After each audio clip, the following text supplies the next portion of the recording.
Assalamualaikum warahmatullahi wabarakatuh. Alhamdulillah wassalatu wassalamu ala Rasulillah wa ala alihi wa sahbihi wa mawalah. Wa ashhadu an la ilaha illallah wahdahu la syarikalah. Wa ashhadu anna Muhammadan abduhu wa rasuluh sallallahu alaihi wa ala alihi wa sahbihi wa man tabi'ahum bi ihsanin ila yaumiddin. Alhamdulillah, di kesempatan pagi ini kembali kita melanjutkan kajian rutin dengan membaca kitab Umdatul Ahkam. Insyaallah yang akan kita baca hadis nomor 414. Hadis dari Abu Qatadah Al-Ansari radhiyallahu anhu. Qala, beliau bercerita, kharajna ma'a Rasulillahi sallallahu alaihi wasallam ila Hunainin. Kami berangkat bersama Rasulullah sallallahu alaihi wasallam menuju perang Hunain. Hunain ini nama lembah Hunain. Lembah Hunain ada di mana? Insyaallah nanti kita baca. Wa dzakara qissatan, dan Abu Qatadah menyebutkan kisah yang cukup panjang. Faqala Rasulullah sallallahu alaihi wasallam, lalu Rasulullah sallallahu alaihi wasallam menyampaikan pesan sebagai bentuk motivasi. Man qatala qatilan lahu alaihi bayyinatun, barang siapa yang berhasil membunuh siapapun di antara musuh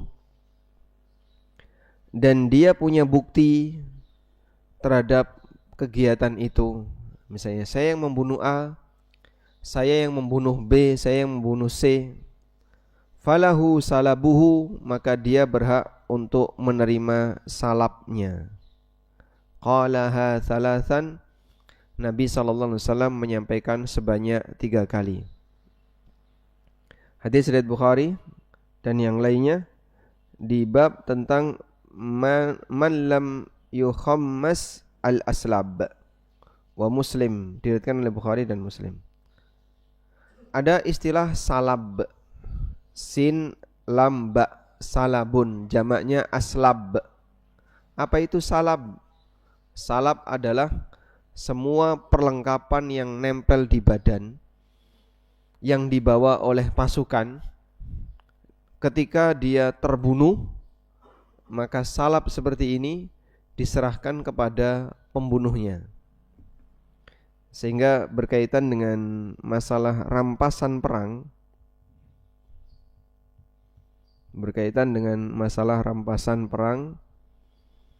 ada 3 hal yang perlu dibedakan. Yang pertama ada ghanimah. Yang kedua ada al-fai'u. Yang ketiga ada salab. Ada ghanimah, ada fai' dan ada salab. Ghanimah, ya kita kenal ghanimah. Apa ghanimah? Rampasan perang yang ditinggalkan oleh musuh setelah terjadi kontak senjata, setelah terjadi kontak pasukan. Kalau fai', harta rampasan yang ditinggalkan oleh musuh tanpa melalui peperangan. Kalau ini ada perang, ada kontak senjata. Kalau ini tanpa perang. Sedangkan salab adalah harta bawaan pasukan. Harta bawaan pasukan. Jadi misalnya pasukannya bawa pisau, bawa rompi, bawa sabuk, bawa apalagi senjata-senjata. Lalu A berhasil membunuh B. Lalu B membawa aneka perlengkapan tadi. Oleh perlengkapan-perlengkapan yang nempel di badan yang dibawa oleh pasukan itu diserahkan kepada pembunuhnya. Itu yang namanya apa? Salab. Sementara ghanimah yang mana, Pak? Ghanimah yang mungkin kendaraan yang dia tinggalkan, atau barang-barang bawaan rombongan musuh. Nah, yang seperti itu masuk ghanimah. Maka salab ini lebih spesifik karena dia yang nempel di badan pasukan. Dan ini sebagai motivasi yang diberikan Nabi SAW agar ketika seseorang itu berperang, dia lebih semangat karena nanti akan mendapatkan apa yang nempel di badan musuhnya. Selanjutnya, dalam hadis ini Nabi SAW memberikan motivasi ketika peristiwa perang Hunain. Seperti apa peristiwa perang Hunain itu? Perang Hunain, coba kita baca di sini ya.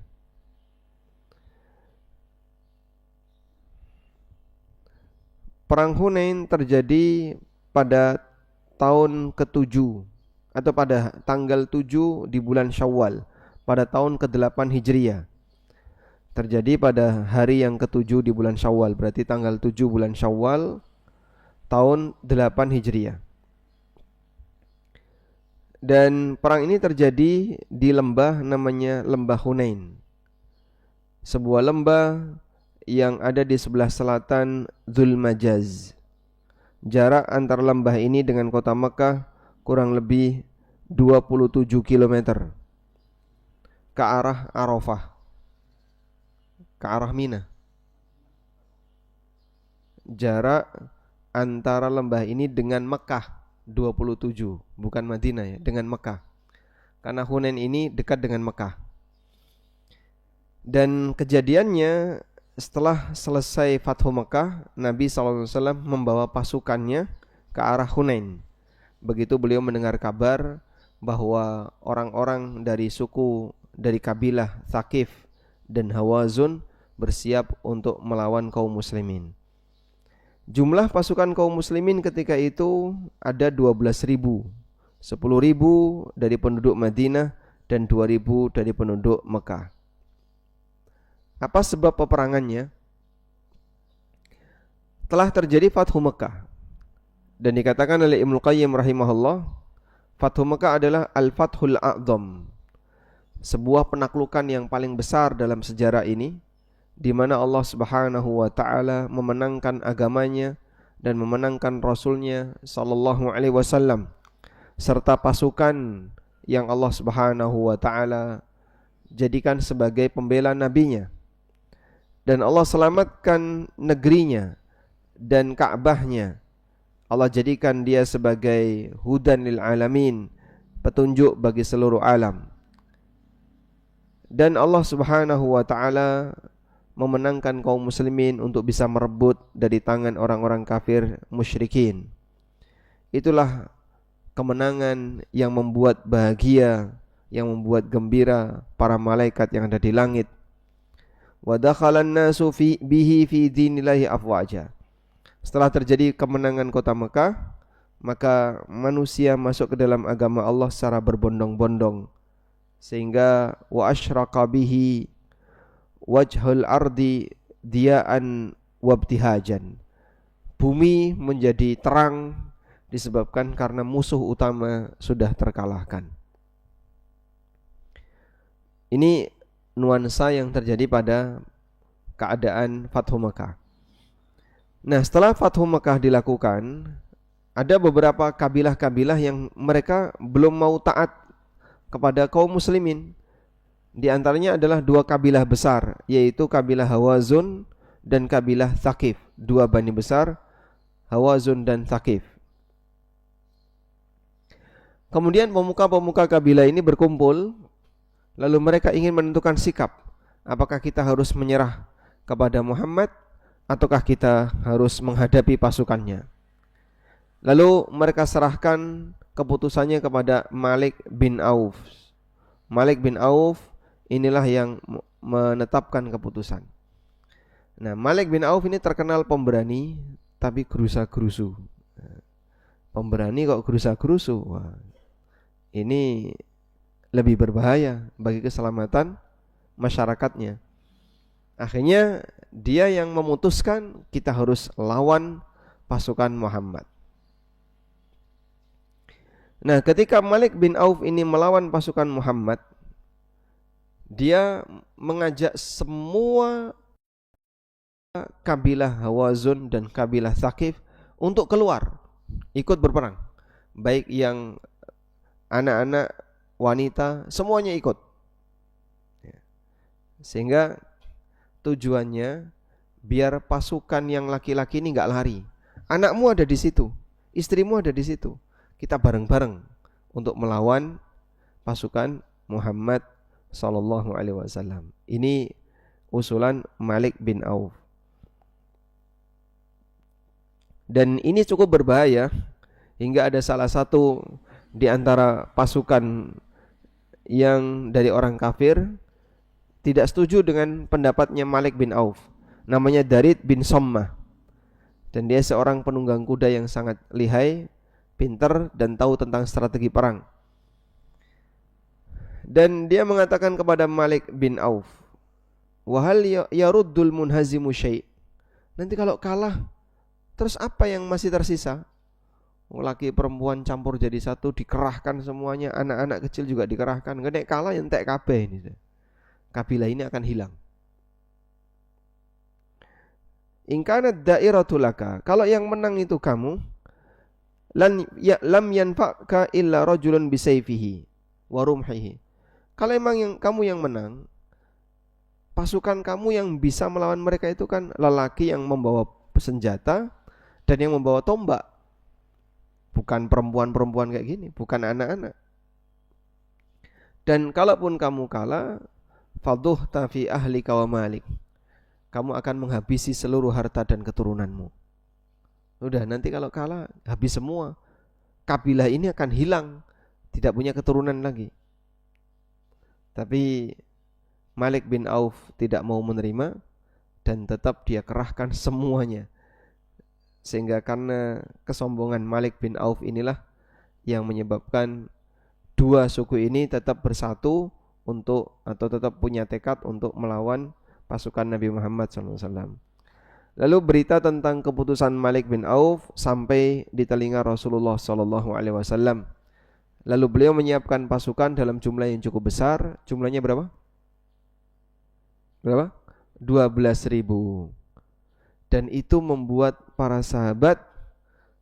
sebagian sahabat merasa ujub.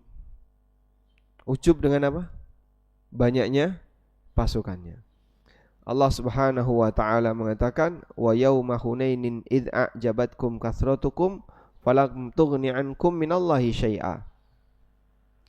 Pada peristiwa perang Hunain, kalian merasa ujub dengan jumlah kalian yang banyak, sekali tidak menguntungkan bagi kalian. Dan pada saat perang Hunain tahap awal kalah, kaum muslimin mundur sampai mereka tidak mendapatkan tempat berlindung selain di belakang Rasulullah SAW. Sehingga Nabi SAW yang di depan. Dan ini menunjukkan bagaimana keberanian Rasulullah SAW. Nah, kurang lebih seperti ini ya petanya. Kelihatan nggak Pak? Nggak kelihatan. Nah, saya tadi cari gambar yang lain. Nah, kayak gini. Bapak bisa lihat di sini ada beberapa titik ya. Ini Mekah. Kemudian ke arah Taif. Taif itu di mana? Di sebelah timur. Di sebelah timurnya Mekah. Ke arah pegunungan.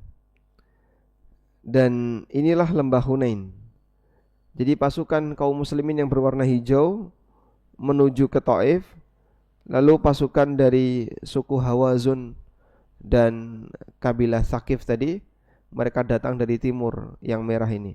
Lalu ketemu di sini, garis-garis yang bawah ini, Wadi Hunain.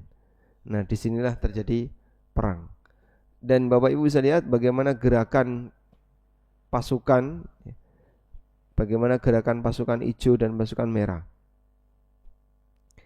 Intinya yang awalnya kaum muslimin mundur, kemudian mengangati mereka, lalu setelah itu kaum muslimin maju dan menang. Nah, setelah menang, Rasulullah SAW membagi ghanimah di sini, namanya Ji'rana. di Al-Ji'ranah inilah Rasulullah SAW mengambil mikot untuk umroh yang ketiga. Sehingga total umrohnya Nabi SAW ada berapa?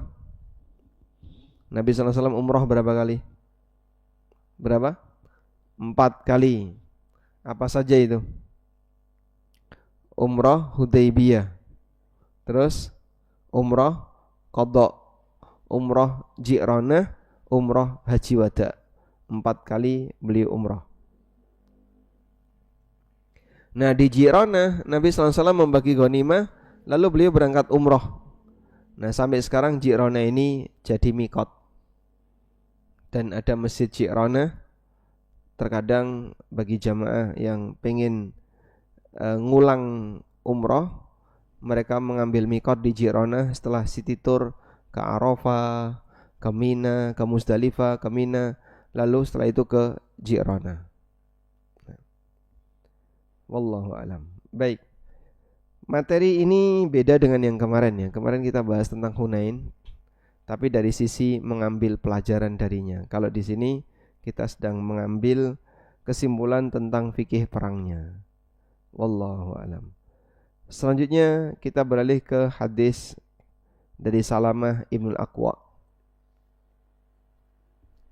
An Salamata Ibnul Aqwa, dari Salamah Ibnul Aqwa radhiyallahu anhu.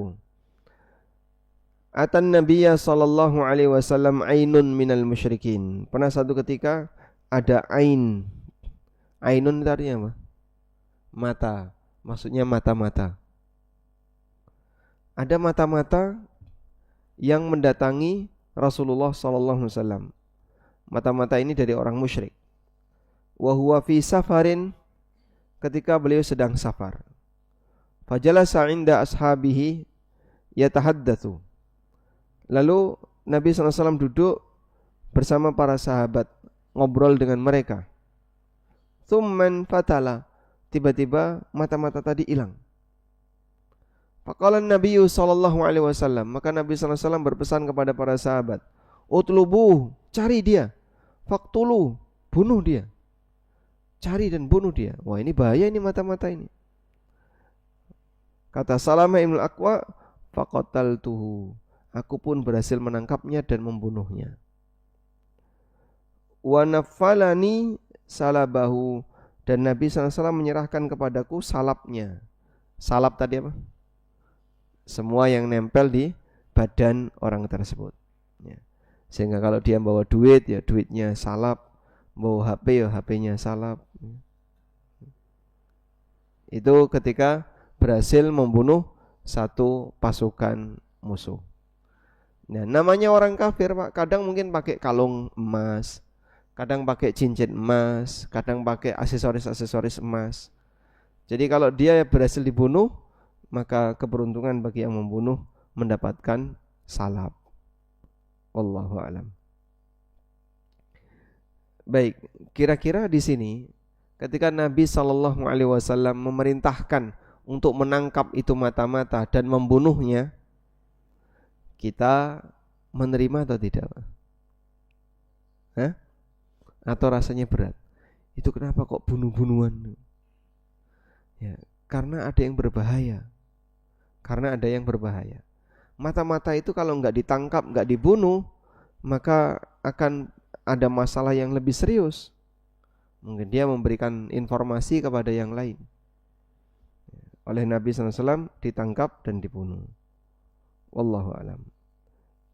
Berikutnya, wa fi riwayatin, dalam riwayat yang lain, faqala, Nabi SAW bertanya, man qatala rajul, siapa yang membunuh mata-mata ini? Faqalu, mereka pun menjawab, Ibnul Aqwa. Ibnul Aqwa, Salamah Ibnul Aqwa.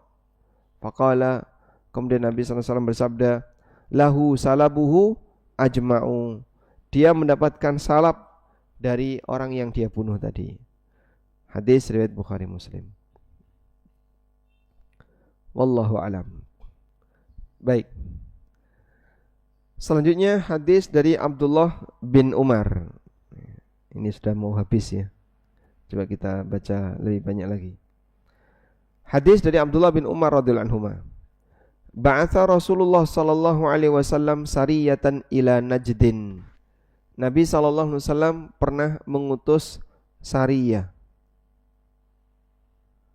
Apa itu sariyah? Pasukan yang dikirim oleh Nabi sallallahu alaihi wasallam sementara beliau tidak ikut di dalamnya. Nah, pasukan yang dikirim ini namanya sariyah. Rasulullah sallallahu alaihi wasallam mengirim sariyah untuk menuju ke arah Najd. Di sini lihat Najd, kalau di sini cuma diarahkan ya. Silakan lihat di Ar-Raudul Mi'tar dan Lisanul Arab tentang kata Najd. Intinya Najd itu jazirah Arab yang berada di sebelah tengah.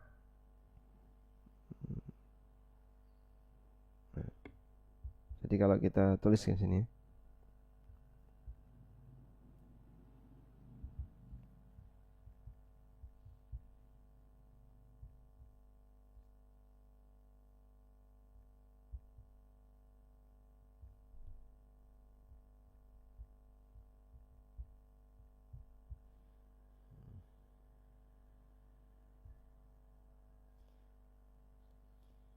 Nah, kurang lebih kayak gini ya. Inilah pembagian jazirah Arab. Insya Allah kelihatan ya. Ada warna kuning, hijau, pink, kemudian coklat dan apa satunya? Oranye. Yang atas Syam dan Irak. Ini tidak dihitung ya. Dimulai dari yang kuning ini. Kuning itu tengah, Pak. Ini namanya daerah Najd. Sedangkan yang hijau tepi Laut Merah, ini Laut Merah, namanya Hijaz. Hijaz itu meliputi Mekah, Madinah dan kanan kirinya, membentang di tepian Laut Merah. Sedangkan di sebelah timur ada daerah Bahrain, lalu di selatan ada dua, ada Yaman dan Oman. Nah, seperti ini pembagian jazirah Arab. Ya kayak kita di Jawa ada Jawa Tengah, Jawa Barat. Dibagi dalam wilayah-wilayah itu yang umum ya. Tapi kan provinsi di Jawa ini ada berapa provinsi? Di Jawa 5, Jawa Timur, Jawa Tengah, DIY, Jawa Barat, Banten. DKI 6. Hah? 6 ya? Ada 6. Apa lagi? Madura. Oh, mau memberontak. Sebentar lagi merdeka. Baik. Nah, jazirah Arab terbagi kayak gini ya. Najd itu di wilayah tengah. Di tengah ini karakternya pegunungan dan lebih dingin. Yang paling dekat bisa diakses adalah Taif. Dari Mekah kurang lebih 80-an kilo. Dan ya selalu dingin. Makanya kalau pas musim panas, hiburannya orang-orang Mekah, Madinah atau orang-orang mana yang ada di Jeddah itu ke arah Taif. Dan di sana ada banyak hotel-hotel untuk penginapan mereka yang kadang berlibur ke Taif. Kita lanjut. Fa kharajtu fiha, dan aku pun ikut bersamanya. Wa asabna ibilan wa ghanaman, dan kami berhasil mendapatkan aneka onta dan kambing. Fa balagat suhmanuna ithna asyara ba'iran. Lalu saya mendapatkan saham, mendapatkan jatah. Jatah dalam bahasa Arab saham. Saya mendapatkan saham 12 onta. Wa nafalana Rasulullah SAW ba'iran. Lalu Nabi SAW menambahkan kepada kami seekor onta. Ini kurang lebih gambaran ghanimah yang didapatkan oleh para sahabat. ghanimahnya 12 ekor onta, ditambahin lagi oleh Nabi sallallahu alaihi wasallam jadi 13 ekor onta. Itu ghanimahnya. Selanjutnya, wa anhu, dan diriwayatkan oleh Abdullah bin Umar radhiyallahu anhu, Nabi sallallahu alaihi wasallam pernah bersabda, "Idza jama'allahu al-awwalina wal akhirin." Idza jama'allahu al-awwalina wal akhirin, ketika Allah taala mengumpulkan makhluk pertama sampai makhluk yang terakhir. Yurfa'u likulli ghadirin liwa'un, maka Allah taala akan mengangkat bendera bagi ghadir. Ghadir itu orang yang tidak menjaga komitmen. Apa istilahnya? Penipu atau tidak jaga komitmen. Kemarin komitmennya A, sekarang kok malah ngilang. Namanya ghadir. Misal ya, si A ini komitmen untuk membela, saya akan bela Anda. Saya berkomitmen akan bela Anda. Sudah, ternyata dalam perjalanan waktu ngilang dia. Ngilang tanpa alasan. Nah, orang ini namanya ghadir. Besok di hari kiamat akan diangkat bendera yang menjadi tanda untuk orang ini. Yuqalu hadhihi ghadratu fulanin. Lalu dikatakan kepadanya, ini adalah bendera penanda penipuan yang dilakukan oleh si fulan.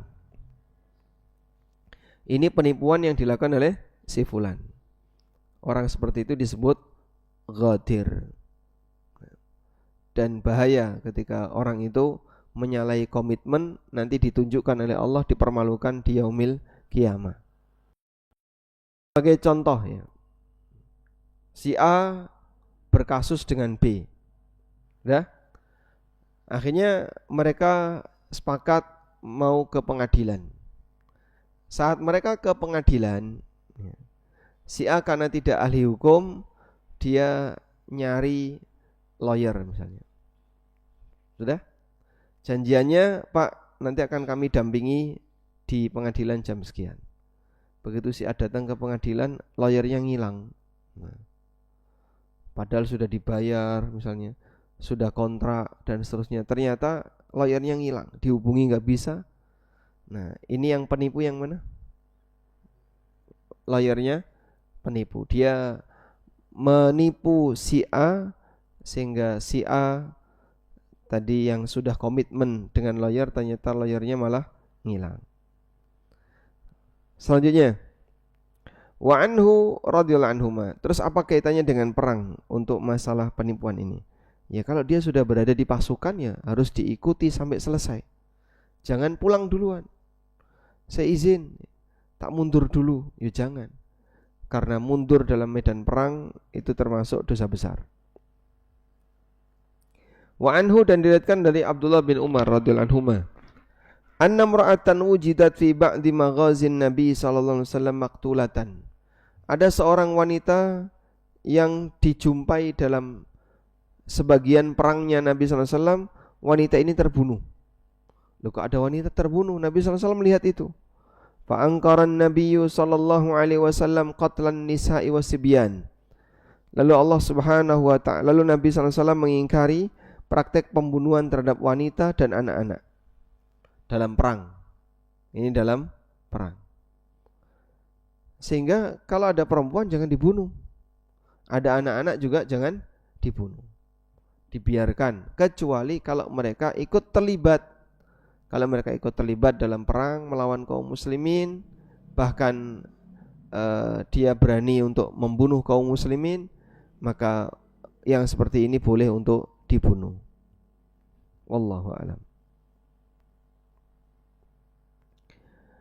An Anas bin Malik radhiyallahu anhu, dari Anas bin Malik radhiyallahu anhu, bahwa Abdurrahman bin Auf dan Zubair bin Awam pernah mengalami sakit al-qamla, ya, kutunya banyak, dan dia mengadu kepada Rasulullah sallallahu alaihi wasallam fi ghazwatin lahuma, ketika mereka sedang perang.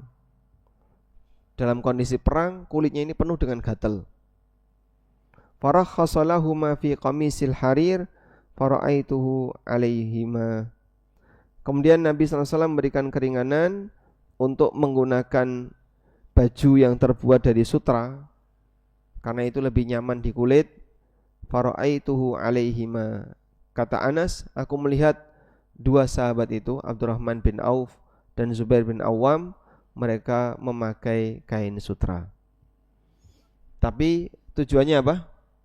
Dalam rangka pengobatan ya, biar enggak sakit gatalnya, dikasih kain yang lebih halus.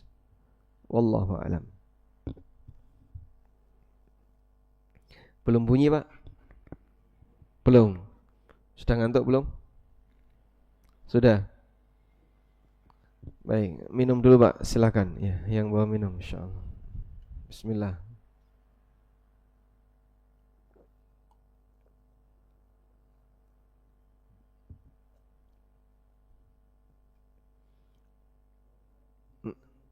Baik. Jadi kita berikan waktu yang lebih longgar karena kalau cerita terus gini biasanya ditinggal turu ya. Nah, sekarang kita berikan kesempatan kepada Pak Profesor, kami persilahkan.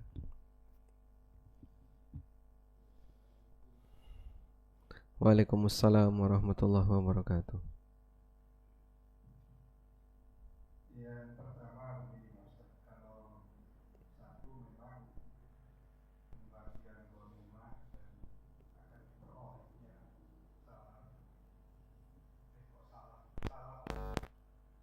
Nah, itu memang mungkin ya secara fisiologis akan mendorong daya semangat dari para pada waktu itu dari kaum muslimin lah gitu. Tetapi apakah kalau kemudian mereka kejar perolehan ghanimah gitu, dan salaf itu, apakah ini tidak mengurangi tidak mengurangi atau tidak mengurangi atau tidak mengalihkan niat berjihadnya itu? Nah, kira-kira di mata Allah gitu, apakah mereka tetap adalah punya niat untuk tetap berjihad itu gitu ya, bukan hanya semata-mata mengejar ghanimah dan salaf.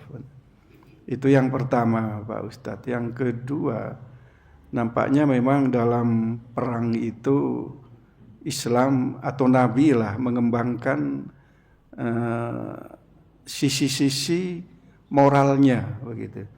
Ada kelompok-kelompok yang tidak boleh dibunuh gitu. Bahkan dalam kasus Sayyidina Ali bin Abi Thalib itu kan ya kalau orang ingin menghentikan ya berhentilah begitu. Enggak usah dilanjutkan dulu, nanti mulai lagi gitu. Nampaknya hal-hal seperti ini yang dikembangkan oleh kalau tidak keliru oleh Dewan Keamanan PBB begitu ya, bahwa ada kelompok-kelompok masyarakat yang tidak boleh dibunuh begitu ya. Ya kecuali Israel lah. Kalau Yahudi kan sudah tidak punya aturan gitu. Apakah masih ada ndak lagi ya Pak Ustadz kira-kira menilai-nilai moral gitu bahwa kelompok-kelompok tertentu tidak boleh dibunuh, apalagi sekedar untuk memperoleh informasi saja. Terima kasih Pak Ustadz. Assalamualaikum warahmatullahi wabarakatuh. Waalaikumsalam warahmatullahi wabarakatuh. Pertama yang perlu kita pahami terkait buku yang kita baca. Jadi Umdatul Ahkam itu kan kumpulan hadis riwayat Bukhari Muslim. Sedangkan riwayat yang lain nggak ada di situ. Karena itu apa yang dicantumkan oleh penulis lebih terbatas dibandingkan dengan buku-buku yang lain. Karena hanya yang diriwayatkan oleh Bukhari Muslim saja. Sehingga kalau misalnya kita dapat keterangan A, keterangan B kok nggak ada ya. Mungkin itu disebutkan dalam riwayat yang berbeda, yang bukan riwayat Bukhari Muslim, makanya tidak dicantumkan di sana. Seperti contoh tadi yang disampaikan oleh Pak Profesor tentang nilai-nilai moral yang dikembangkan atau yang dimotivasi oleh Nabi sallallahu alaihi wasallam untuk dijaga ketika perang. Tidak boleh ini, tidak boleh ini, tidak boleh ini. Jadi kaum muslimin ketika perang larangannya banyak sekali. Enggak boleh membunuh binatang, tidak boleh merusak lingkungan, tidak boleh membunuh wanita, anak-anak, kemudian orang yang sedang beribadah di tempat ibadah mereka. Jadi para tokoh-tokoh agama yang fokus ibadah biarkan. Dan beberapa poin yang lain berkaitan dengan larangan-larangan dalam peperangan yang dilakukan oleh kaum muslimin. Sehingga betul-betul ketika perang itu fokus pada pasukan melawan pasukan. Eksesnya enggak ada ya. Sampai sipil kena itu kan hal yang kurang dalam perang. Karena sipil seharusnya tidak perlu kena, tapi tentaranya yang menjadi lawan. Nah, tentu saja suasana perang dengan suasana normal itu berbeda ya. Sehingga kenapa harus pakai bunuh-bunuhan? Ya perang kok. Kalau diam saja, monggo jenengan mawon. Ya hilang duluan nanti dia. Saya dikirimi satu data, tapi ini di grup ya, di grup teman-teman, berkaitan dengan jumlah pasukan kaum muslimin atau masyarakat Indonesia, bukan pasukan, korban, kita sebut korban yang meninggal di tengah peperangan kaum muslimin atau warga Indonesia. Mana tadi? Ini ya.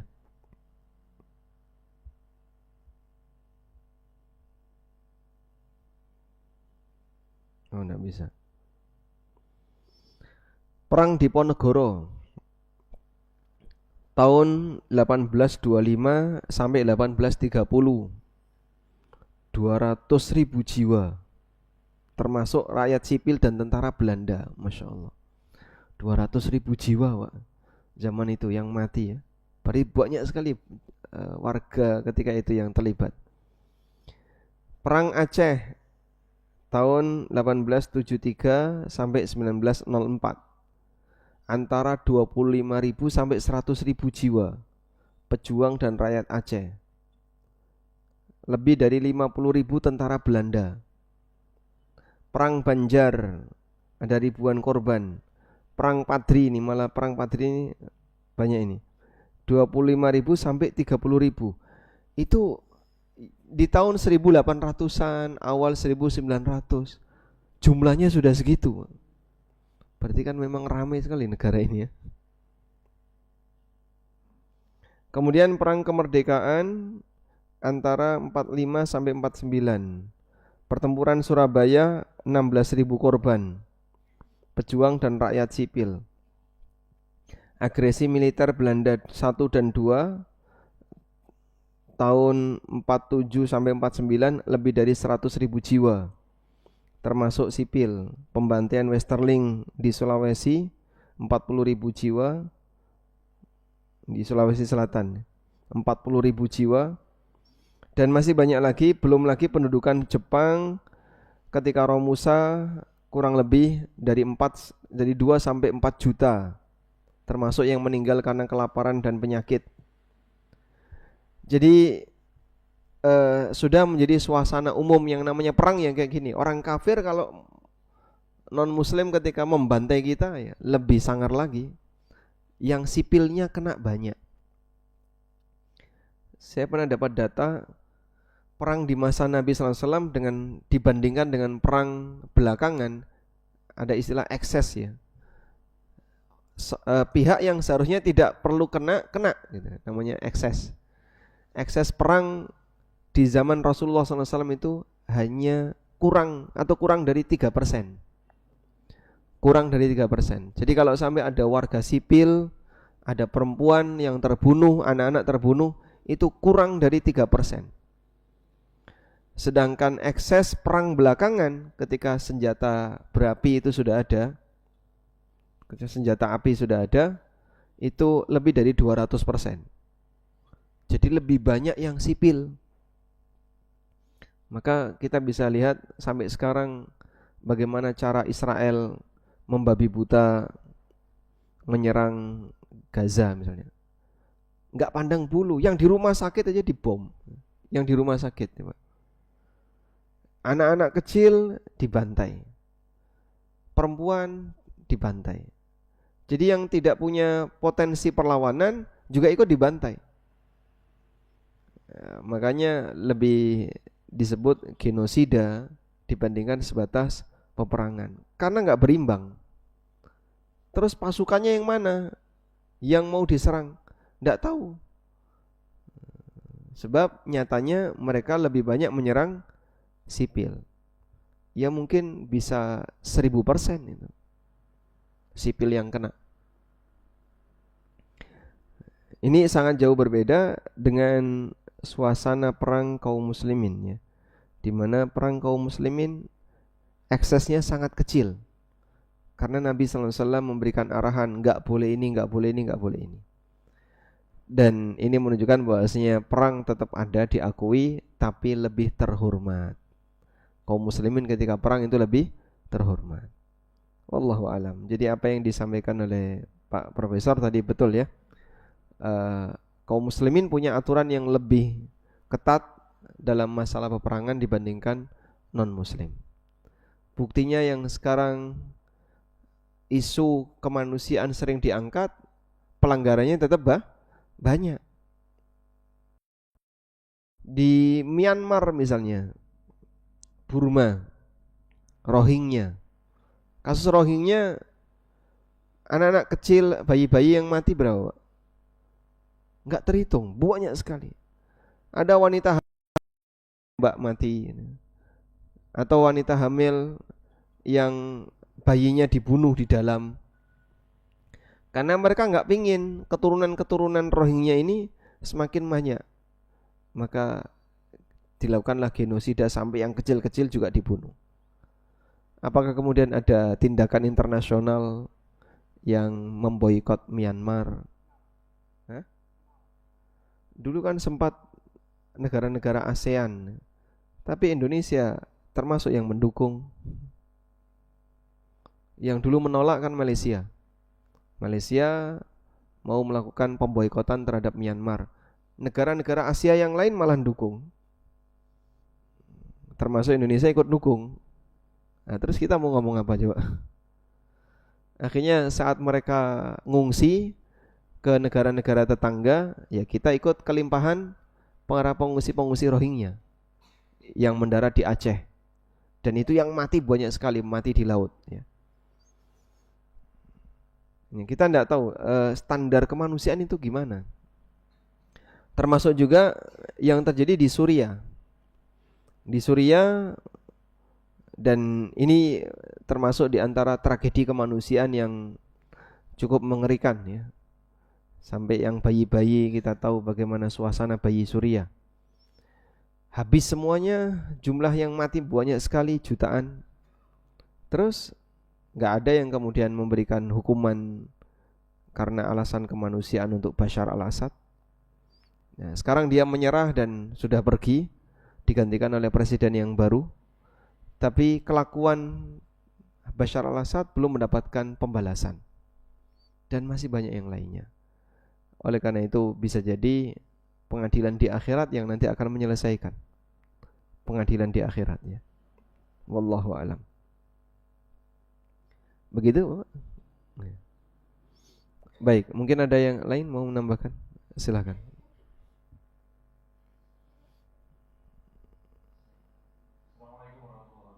Waalaikumsalam warahmatullahi wabarakatuh. Kalau di perang Hunain ini ada salab, ada ghanimah, ada al-fai. Apakah kalau perang dengan hawa nafsu atau perang dengan bisikan syaitan itu ada hal serupa, Ustaz? Karena saya ingin menanyakan, adakah hikmah dari peristiwa perang Hunain ini yang bisa kita tarik hari ini, karena kita kan situasinya sedang tidak perang, barangkali lebih dominan perang melawan hawa nafsu dan melawan bisikan syaitan barangkali Ustaz. Baik, Jazakallah. Bapak hadir yang keberapa di sini?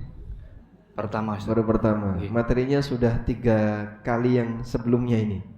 Oh, Yang Bapak tanyakan sudah pernah kita bahas 3 mundur ke belakang dari sebelum ini. siap, Ya, siap. jadi nanti bisa ditonton di ANB channel ya. Syukur Ustaz, siap. Alhamdulillah, baik. Jadi kalau fight di Hunain nggak ada, adanya salab sama ghanimah. Fight itu kejadiannya di pengusiran Bani Nadir. Waktu Nabi SAW mengusir Bani Nadir, Bani siapa Pak? Yahudi, itu di Madinah ya. Jadi saat Bani Nadir mau melakukan konspirasi, Rasulullah SAW kemudian membalas konspirasi mereka dan memberikan ancaman. Kalau tetap nggak mau berubah, nggak mau tobat, maka akan diserang. Akhirnya mereka pergi meninggalkan kampungnya. Sebelum Nabi SAW datang ke sana, begitu pasukan kaum muslimin tiba di Bani Nadir, kampungnya sudah kosong, masyarakatnya sudah pergi. Nah, harta yang ditinggalkan itu jadi apa? Fight. Kan nggak mungkin dibawa semua, nggak amben itu. Sehingga harta-harta yang ada di sana ditinggal. Nah, itulah yang dikuasai oleh kaum muslimin. Ini namanya fight. Ini dalam proses pengusiran Bani Nadir. Nah, selanjutnya, nah, jizyah. Apa bedanya jizyah dengan fight? Kalau jizyah itu dalam suasana damai. Jadi saat kaum muslimin datang ke negeri non muslim, kemudian mereka dikasih 3 penawaran. Masuk Islam, kalau masuk Islam selesai urusan. Yang kedua, damai, bertahan dalam agamanya, tapi wajib bayar upeti, jizyah. Yang ketiga, jika 2 ini enggak mau, kontak senjata, perang. Nah, kalau jizyah, dia masih bisa bertahan hidup, masih bisa menjalankan agamanya, tapi nanti dia wajib store upeti, dia wajib store store jizyah. Nah, wallahu a'lam. Selanjutnya. Waalaikumsalam warahmatullahi wabarakatuh. Ada yang bilang bahwa saat ini tuh sebetulnya kita sedang perang. Perangnya perang pemikiran, Ustadz. Jadi apa namanya, Ghazwul Fikri ya. Nah, itu perang itu dari tahun 80, sehingga saat ini kita sedang mengalami kekalahan perang. Perang dari saudara kita sendiri yang liberalis gitu. Nah itu orang-orang liberal itu mereka menempel, sepertinya katanya menempel ke 2 lembaga. Pertama ke UIN Jakarta yang pertama. Mereka menjadi dosen di sana karena guru dosen itu UIN itu kan melahirkan guru-guru agama gitu, sehingga isme liberal itu bisa lebih mudah lewat sana. Yang kedua, para liberalis ini menempel jadi parasit di Nahdlatul Ulama, organisasi terbesar di negara kita. Sehingga saat ini kita sedang mengalami kekalahan dalam perang pemikiran tersebut. Bagaimana Ustaz? Terima kasih. Assalamualaikum warahmatullahi wabarakatuh. Waalaikumsalam warahmatullahi wabarakatuh. Berbicara tentang Ghazwul Fikri atau perang pemikiran, itu sudah ada sejak masa Rasulullah SAW. Terutama orang-orang munafik yang mereka selalu melakukan pendangkalan akidah kepada kaum muslimin. Jadi orang munafik tidak perang fisik, mereka gabung dengan kaum muslimin. Abdullah bin Ubay bin Salul dan teman-temannya itu kan tinggal di Madinah dan minta pengakuan sebagai bagian dari kaum muslimin, ikut sholat jamaah. Bahkan bisa jadi Pak, orang munafik dulu lebih rajin ke masjid daripada muslim sekarang. Karena orang munafik dari 5 waktu itu cuma bolos 2. Sholat apa? Isya sama subuh, karena gak kelihatan. Tapi duhur, asar, maghrib, orang munafik hadir Nah, sekarang kan asar sama duhur asar sepi masjidnya. Kemana? Males neng masjid Pak, panas. Ya. Orang munafik itu ikut hadir untuk sholat jamaah ketika duhur dan asar serta maghrib. Kenapa mereka hadir? Untuk mendapatkan pengakuan bahwa aku bagian dari kalian. Aku adalah kaum muslimin. Maka Nabi SAW tidak mengeksekusi mereka, walaupun berkali-kali mereka berusaha untuk merusak nama baik kaum muslimin. Sering mengkritik. Dan tujuannya biar orang itu murtad, tidak percaya kepada Nabi Muhammad Sallallahu Alaihi Wasallam. Nah, Ghazwul Fikri itu sudah dimulai sejak masa silam dan terus akan berlanjut. Ujungnya apa? Sampai berakhirnya kehidupan kaum muslimin. Dajjal muncul dan Dajjal menawarkan Ghazwul Fikri. Makanya Dajjal kan tidak membantai, tapi apa? Memurtadkan orang. Dajjal tidak membantai, tapi lebih memurtadkan orang. Sehingga yang nggak mau ngikuti Dajjal dibiarkan miskin, biar mereka mau ikut, dibuat murtad oleh Dajjal. Hal yang sama juga beberapa kasus orang-orang liberal yang ada di sekitar kita ya. Dan memang proyek liberal ini sangat didukung oleh para orientalis ya, negara-negara barat. Saya punya cerita. Sudah suruk belum? Hah? Sudah, berarti ceritanya besok saja. Sudah, gitu aja dulu ya.